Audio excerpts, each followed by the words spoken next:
Yep, that's you right there. I like your stance.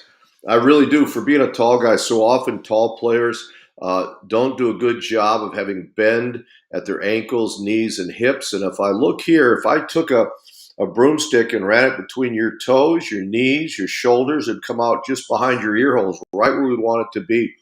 So I like your stance. I like it's compressed. I like the bend that you have in your waist. A lot of players don't get that have your height, and it's going to allow you to be very successful. So let's take a look at it here, Shane. So you've got the load block here coming across, and you're going to be inside out. So let's see if we can't help and how we're going to do this. Now, this is very similar. I don't know if you've ever played on defense, but I think this block is a lot like tackling.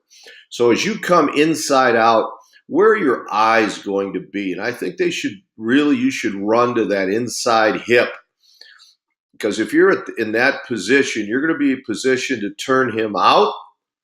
And if he closes, you're going to be able to, depending on how the scheme works with your coach, whether you're supposed to dig him out or you're supposed to seal him, you're going to be able to do that with that track. It's going to take you a nice inside-out track if you go to that near hip.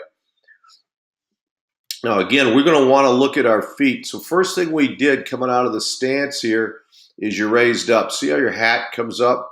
So as you go, I'd like to see you step right here. Go ahead and step with that inside foot. Boom. See how you just kind of pivoted on that foot? I'd like you to take a distance and direction step with that foot so that it's aimed right at that inside hip and coming right off the hip of that offensive tackle who's on the in-man line of scrimmage there. So if you go through his hip to the near hip of the man that you're blocking, you're going to have a nice inside-out track. The other thing is take your elbow and drive it back as you step. So I'm going to step with that right foot, gain a little bit, just a 6 distance and direction step, drive my inside elbow back, which is going to put me right on the straight plane that I want, inside out angle for that near hip.